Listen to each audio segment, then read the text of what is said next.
Oi, gente, tudo bem? Eu sou a professora Bianca e nossa aulinha de hoje é sobre a biologia marinha, né? A gente vai falar um pouquinho sobre o oceano, sobre os animais marinhos. Então venha comigo, que é muito interessante, realmente, né? O mar, assim, é magnífico, o oceano é lindo, então vamos estudar um pouquinho sobre isso.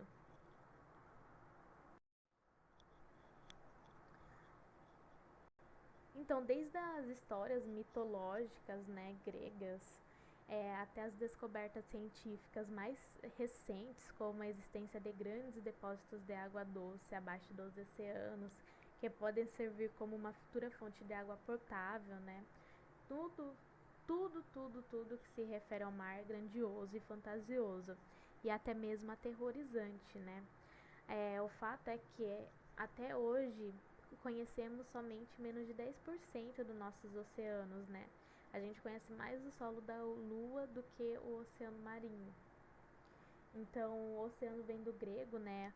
Okeanos, que na mitologia grega era um titã, né? Que personificava o desenvolvimento de um rio universal que se estende por todo o planeta, com o poder de fonte de origem de toda a vida. Hoje sabemos que cerca de 70% da superfície terrestre é coberta por água, o que corresponde a mais de 79% de toda a água da Terra, né? A classificação de oceanos, mares, golfos, baias, entre outros, está diretamente relacionados com a proximidade desses ao continentes, né? E a profundidade, a extensão e outras características fisioquímicas, né? Além de gigante, né? Os oceanos são berço da vida da Terra, né? E os principais responsáveis pela manutenção, né, dos ecossistemas. E a partir de uma colaboração científica mundial, provou-se que o ecossistema marinho abarca a maior diversidade de espécies do planeta, cerca de 220 mil.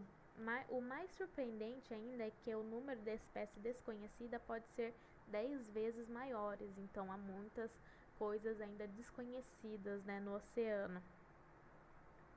Exemplos, né, exuberantes da vida marinha são os microscópicos, né, os fitoplânctons, os corais, né. Então, esses, esses seres microscópicos são abundantes na água, né. Até tem seres filtradores que filtram a água e coletam esses, né, pequenos animais para consumir, né. Além também de pequenos, né, plantas, né, que são as cianobactérias. Cianobactérias, tem cloroplasto também. Além disso, tem outras diversas coisas, né? Tem também os tubarões, as baleias, que são gigantes, né? Porém, né, a gente sabe que toda a vida está ameaçada, né, diante a questões, né, da poluição humana. Não, uma exemplificação da diversidade marinha, né, dos micro-organismos até os mares, né. Então vai ter o zooplâncton, o fitoplâncton, né, vai ter cocolíferos, diatomáceas, né.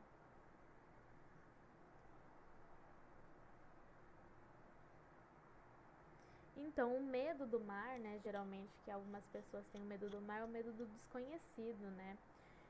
Por causa que o mar é uma coisa assim, diferente do que o ser humano está adaptado. Ele não está adaptado para ser um ser aquático, né? Em si um ser terrestre. Então, o medo do desconhecido que gera, às vezes, pânico, né? Tem algumas pessoas que têm pânico do mar.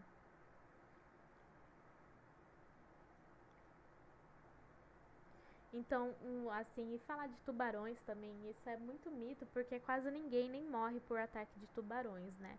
Então, mais pessoas matam tubarões do que tubarões matam pessoas, né? E estima-se que 20% das 90 espécies de tubarões que ocorrem no litoral brasileiro estejam ameaçados de extinção, para você ter uma ideia. 20% das 90 espécies. Então, quem preda quem, né? Aqui, no caso, é os humanos que predam os tubarões, né? E isso pode gerar várias crises ecológicas por todo o oceano, né? Além disso, né, também tem os invertebrados marinhos, que também são bem vistos e ameaçados pela humanidade, né? Os moluscos, né? As lagostas, os... Como que chama mesmo?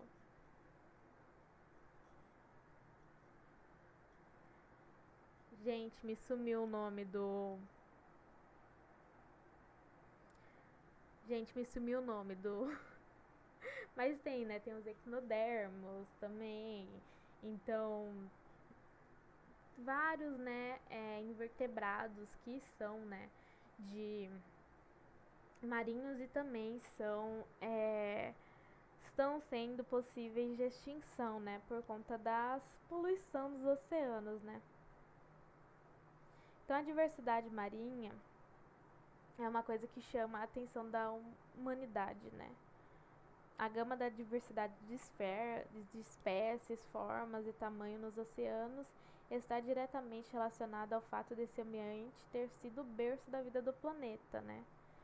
Então, segundo os registros fósseis, os animais mais antigos ainda existentes são esponjas marinhas, né, do filo porífera, datada com 650 milhões de anos.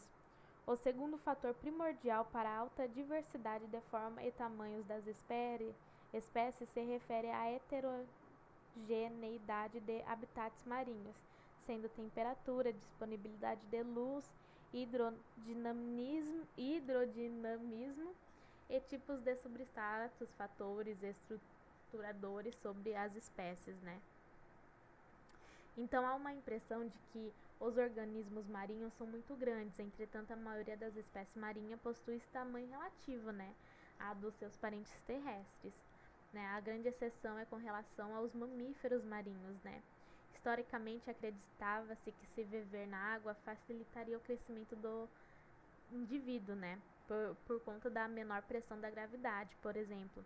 Porém, um estudo recente comparou a massa de milhares de espécies de mamíferos fósseis e indicou que a massa ideal para indivíduo é de aproximadamente 500 kg, ou seja, é bom ser grande no mar, mas não tão grande, né? Então, o estudo aponta que esse tamanho e massa são necessários para minimizar a perda de calor e necessidade de busca de alimento, né? Por outro lado, os organismos microscópicos também são abundantes e extremamente importantes para a saúde do planeta. Dentro desse grupo de organismos se encontram os fitoplânctons, pequenas águas que são os principais produtores de oxigênio no mundo, né? E cada 2 respirações dadas por um indivíduo, uma delas é graças aos fitoplânctons. Agora, né, e a poluição, né, ambiental e seus defeitos, né? O primeiro ponto a ser elevado, né, em consideração é que a Terra passa por ciclos adversos, né, há bilhões de anos e a natureza se transforma. A partir disso, as espécies se adaptam e permanecem vivas ou se extinguem. O ponto-chave é que nos últimos 100 anos a espécie humana tem acelerado as mudanças no ambiente, causando malefícios em escala global e, em alguns casos, irreversíveis. Porém, a natureza já deu provas de que pode se reestruturar ao longo do tempo, já que o ser humano está fadado a desaparecer. 2 tipos de poluição, né? É a mudança climática, referente à emissão, né, excessiva de gases de efeito estufa, e os plásticos nos oceanos, né? São os 2 tipos de poluição extremamente agressivos ao planeta e devem ser tratados com a mesma sensibilidade e responsabilidade, né? A produção e despejo de gases e plásticos precisam ser drasticamente minimizados, enquanto a emissão de gases aumenta a temperatura e a acidez do mar, causando a morte de diversas espécies. Já se sabe que daqui a 20 anos haverá mais plástico do que peixe nos oceanos. Os gases e grande parte do lixo que chega no mar produzem toxinas e que entram na cadeia alimentar e atingem também o ser humano. Assim, o não tratamento do esgoto, o despejo inapropriado, o excesso de material produzido sempre cai no mar e retorna como doença para o ser humano e doença também para as outras espécies. Diante dessas informações, né, podemos tomar que o oceano ainda é o maior enigma da Terra, que a natureza e as espécies se adaptam à mudança do planeta. E se não mudarmos os hábitos de hoje, a nossa espécie não persistirá por muito tempo. E os animais marinhos, né? O reino animal constitui um grupo muito diverso e com mais de 1 milhão de espécies viventes descritas. Todas essas espécies habitam os mais diferentes, né, tipos de habitats, né? Então, regiões montanhosas, regiões áreas desérticas, florestas densas, úmidas, rios, lagos, manguezais, né? E o oceano é um ambiente vasto, profundo, aberto e repleto de incrível variedade de espécies de plantas e de animais. Mais de 70% da superfície da Terra é coberta por água salgada e os oceanos são vitais para a teia biológica do planeta. O ambiente marinho abriga cerca de 230 mil espécies conhecidas, mas apenas 5% dos oceanos da Terra são considerados explorados.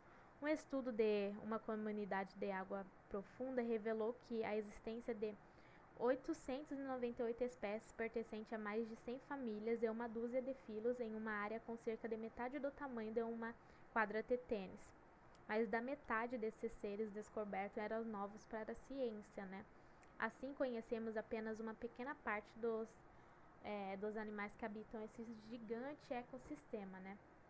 Embora tenhamos tão pouco de conhecimento acerca dos oceanos, as criaturas que nele vivem estão sujeitas a inúmeras ameaças, sendo a maior parte delas de origem antropogênica, né? Ou seja, os humanos, como a pesca predatória, o aumento do tráfico de navio, a exploração, o desenvolvimento de energia, a poluição, né? Os esgotos, os restos industriais, o desenvolvimento costeiro, a ocupação das costas, né? A caça, a captura direta para exibição pública, né? Então, tem também os microfósseis que constituem essas evidências, né, que indicam que a vida surgiu no mar, né, e onde muitas substâncias e energia presentes favorecem, né, reações químicas, né, porque o mar favorece reações químicas necessárias para o surgimento dos primeiros seres, né. Então, hoje, depois de bilhões de anos e após um curso incrível da evolução da vida do planeta, o oceano é um habitat de grande diversidade de animais, né? Minúsculas criaturas como os fitoplânctons, os zooplânctons, até grandes baleias, né? Dentro de toda essa diversidade, muitos fatos sobre animais marinhos são curiosos, né? Então vamos falar um pouquinho desses fatos, né? Tem a osmorregulação nos animais marinhos, né, que corresponde ao controle das concentrações de sais nos tecidos, nos peixes marinhos. A tonicidade dos líquidos internos é menor que a tonicidade do meio em que vivem, e da forma que eles perdem água, né, continuamente, através da osmose, né. Para compensar essa perda, os peixes marinhos bebem água do mar e eliminam o excesso de sal pelas brânquias e pela urina concentrada. Né? As aves marinhas e as tartarugas apresentam glândulas nasais que eliminam o excesso de sal, né, do corpo. As tartarugas marinhas também possuem glândulas semelhantes que abrem junto ao olho e eliminam excesso de sais, né? Então, os mamíferos marinhos também não bebem água salgada, mas acabam ingerindo um pouco na alimentação e acontece a eliminação do excesso de sais, né, pela urina. Então, né, e a respiração, né, das baleias e do golfinho? A baleia e o golfinho são mamíferos marinhos, né, da ordem cetácea, são excelentes nadadores e permanecem muito tempo em grandes profundidades, passando bom tempo submersos, né? Isso é possível graças à capacidade de renovação pulmonar que apresentam, né? Concentrações altas também da quantidade de oxigênio e renovam até 90% do volume pulmonar. Nós humanos possuímos a capacidade de renovar só até 10% da capacidade pulmonar, pois inspiramos e expiramos o tempo todo, né, renovando o ar dos pulmões aos poucos. Então tem isso, tem aquela várias questões, né, tipo lula gigante, mito ou verdade, né? A lula gigante é o maior invertebrado do planeta e tem um conhecimento que apresenta comprimento que pode ultrapassar a 15 metros, né?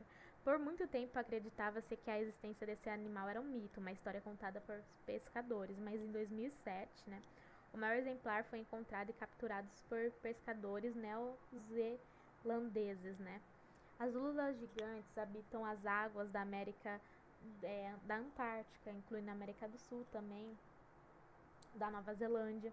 e possuem um metabolismo extremamente lento. Embora sejam gigantescas, necessitam de apenas 30 gramas de alimento por dia para sobreviver, né? E tem também a tolerante verme da tompeia, né?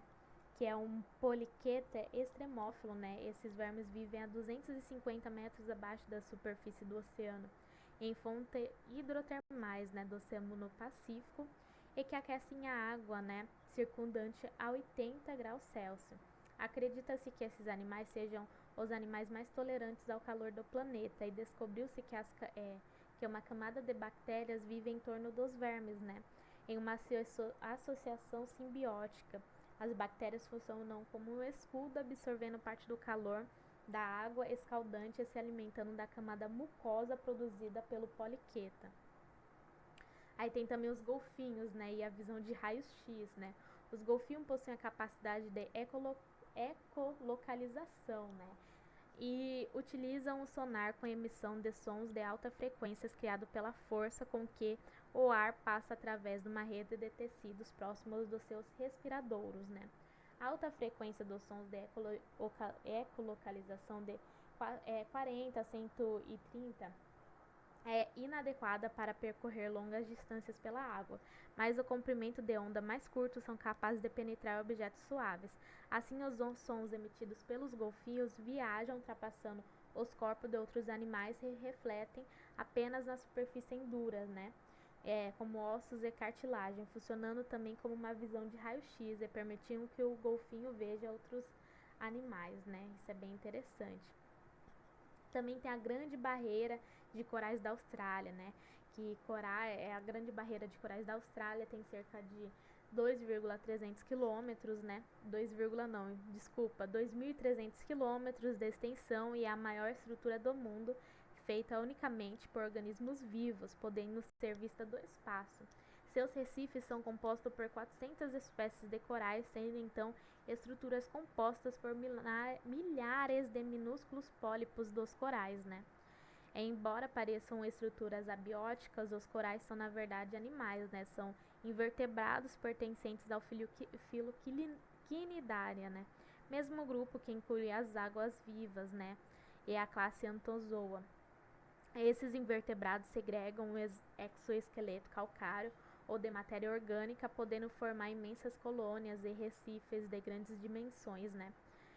A barreira, né? A Grande Barreira abriga uma grande diversidade, suportando mais de 200 espécies de peixes diferentes, 4.000 espécies de molusco e outros inúmeros invertebrados, né? E foi eleita um dos patrimônios da humanidade. E tem a regeneração da estrela do mar também, que é muito interessante, que a estrela do mar são bem diferentes, elas só costumam abandonar um dos seus braços para fugir de predadores e se reproduz, né, assexuadamente. Isso acontece, ela se parte de propósito e gera um novo indivíduo a partir de cada pedaço de seu disco, né. É um feito improvável, mas uma estrela inteira pode crescer apenas de uma parte de seu braço. A capacidade de regeneração da estrela do mar também é bem impressionante. Ela ocorre por meio de células-tronco em seu corpo, né? Células-troncos espalhadas por seu corpo, né? Então, sendo capazes de recriar do zero os órgãos eliminados. Sua fisionomia simplificada também facilita a regeneração, né? E como elas não possuem cérebro e nem sangue, seu sistema nervoso é espalhado pelo corpo, sendo assim os mesmos órgãos vitais em todos os braços, além das células adaptáveis que se transformam para ocupar o lugar do membro perdido.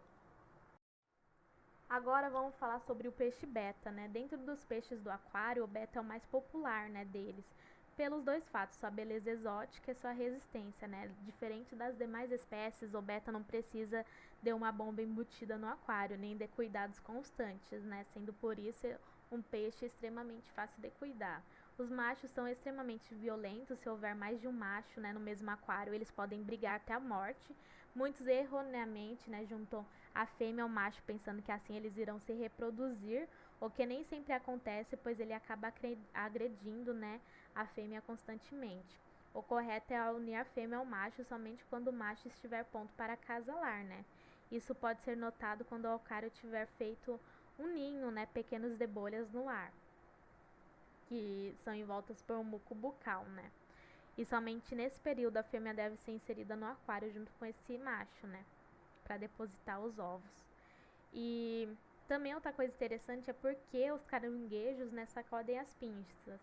Os caranguejos são muito semelhantes aos ciris, né, e são bastante utilizados na culinária, sendo que algumas espécies são encontradas principalmente nos manguezais, como os caranguejos de uçá. A fêmea dessa espécie tem apenas duas pequenas pinças que são utilizadas para a coleta de alimento, né? Enquanto o macho tem uma pinça pequena, né, na qual ele utiliza para comer e outra maior para atrair a fêmea na época do acasalamento, né, e para acenar. Outra função da pinça grande do caranguejo é espantar outros machos, né, fazendo com que haja combates entre eles. Algumas espécies de caranguejuca utilizam as patas como se fosse espécie de campainhas, né, batendo na superfície da água ou das paredes das tocas, enquanto a fêmea sente essa vibração, vai observar se o macho é uma espécie certa a partir, né, do aceno. Então, o caranguejo fazem isso, né, em noites de maré baixa, e quando a fêmea segue o macho, significa que eles irão acasalar na toca dele.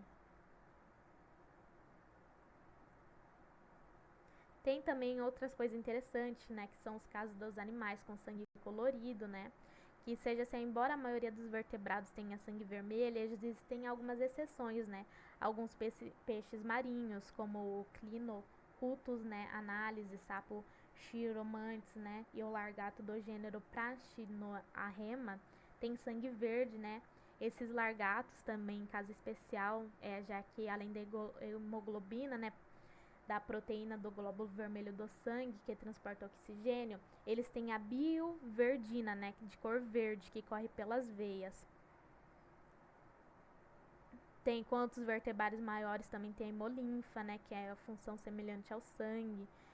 Alguns molúsculos, como polvo, insetos e artrópodes, como tarântulas também, tem a hemolinfa azul, né, devido à presença de hemocianina, né, uma substância de cor azulada que carrega oxigênio. Na natureza, né, existe sangue laranja, amarela e até incolor, que amplia a paleta de cores sanguínea, né? Então é bem interessante.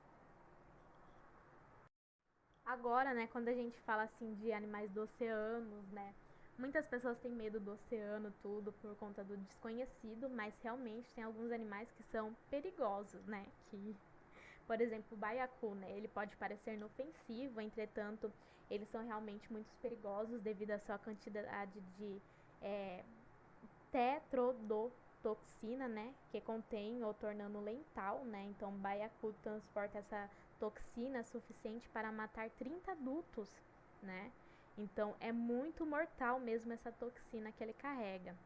Aí tem os polvos de anéis azuis, que também são altamente mortais, né, devido ao seu veneno, que é 10 mil vezes mais letal que o cianeto, né?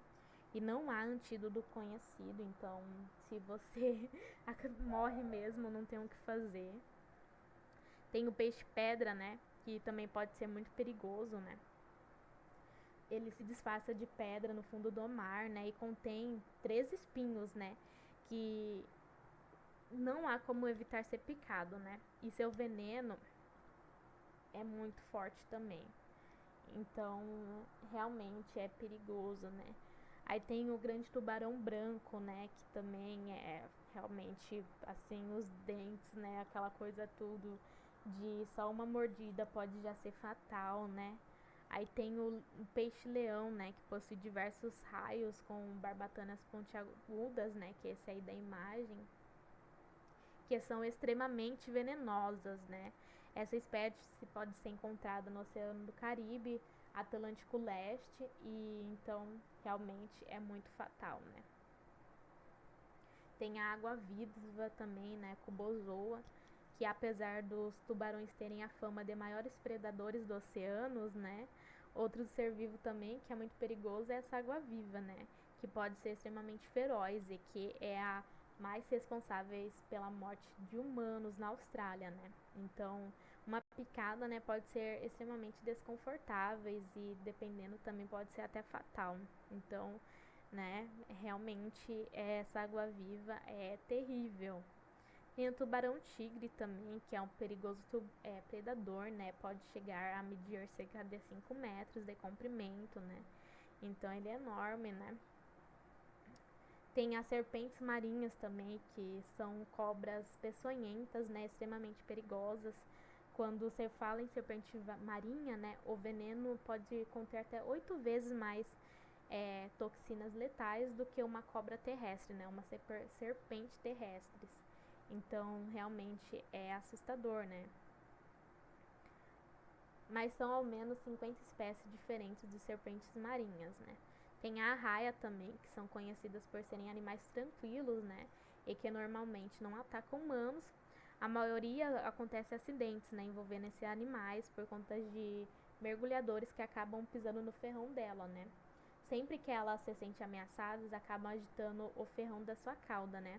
O contato com esse ferrão causa muita dor e também pode causar infecções, né? Algumas vezes o ataque de arraia, por mais raro que sejam, pode levar envenenamento e a morte. E também tem a grande barracuda, né? Que é um incrível peixe que pode medir até 1,82 metros de comprimento e são extremamente velozes, né? E utilizam diversas táticas para emboscar sua presa, né? Seus enormes dentes lembram muitos dentes das famosas piranhas, né? Então há muitos relatos, né, desses peixes que acabam ferindo, né, pessoas até mesmo.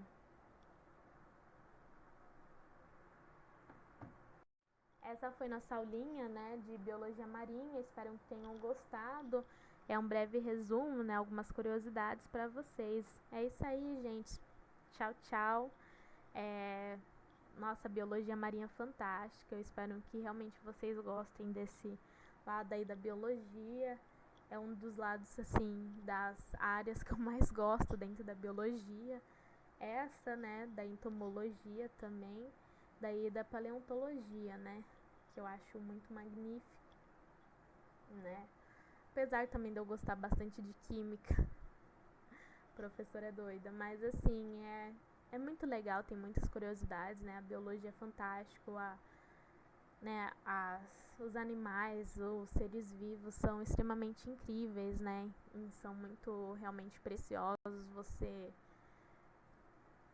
né, ver como eles são realmente assim, nossa, são muito, muito incríveis mesmo. Então é isso, tchau, tchau.